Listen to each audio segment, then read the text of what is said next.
Hi friends, welcome to my channel. সুন্দর একটি mini blog নিয়ে ফার্স্ট টাইম চলে এলাম তোমাদের সামনে। আর তোমাদের সবাইকে শুভ নববর্ষ। আশা করি তোমরা সবাই ভালো আছো। আমি এখন দিদির বাড়ি চলে এলাম, যেহেতু একা ছিলাম ঘরে, তাই দিদি বললো দুপুরে আমাদের এখানে ইনভিটেশন ছিল।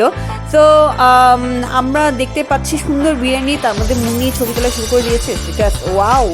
বিরিয়ানির সাথে সাথে ছিল ডালের বড়া, চিকেন কষা, সালাদ, চাটনি, সব কিছু মিলিয়ে দিদি ক্রেডিট, সকাল থেকে পরিশ্রম, আর তার সাথে সাথে কেকিয়ারের খেলা। Wow, what a great.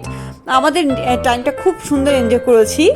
So friends, মোটামুটি মুন্নি আর সহ্য করতে না পেরে আগে থেকে শুরু করে দিল বিরিয়ানি খাওয়া।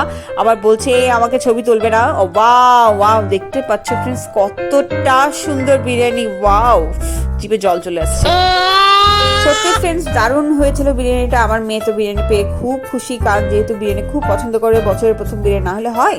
সো ফ্রেন্ডস, তার সাথে সাথে সাধুদা খুব এনজয় করছিল বিরিয়ানির সাথে সাথে কেকেআরের খেলা। আর কেকেআর তখন দুটো আউট করে দিয়েছিল। Wow, what a great. সবাই এনজয় করলাম, বিরিয়ানি দারুণ হয়েছিল। সবাই ঢালা মাটিতে বসে এনজয় করলাম। ওয়াও, তার মধ্যে আমার সুন্দর ফলোয়ার্স আছে, সবসময় আমার ব্লগ থেকে হাসে। তার সাথে খেলাও শুরু করে দিলাম মোটামুটি। তোমাদেরকে হাই হেলো করে তো ওর পছন্দের খেলা তোমাদেরকে শেয়ার করলো। ফ্রেন্ডস, দেখতে পাচ্ছ কি সুন্দর উইকেট, বাট আউট করতে পারছিল না, তার জন্য লজ্জা পাচ্ছিল।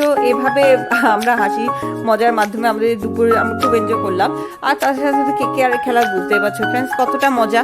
সো এভাবে আমার ব্লগ আমি এখানেই শেষ করছি। যদি ভালো লাগে please like, comment, share, subscribe করতে ভুলো না। আর সুন্দর সুন্দর ব্লগ নিয়ে চলে আসবো সামনে। Till then tata, bye by.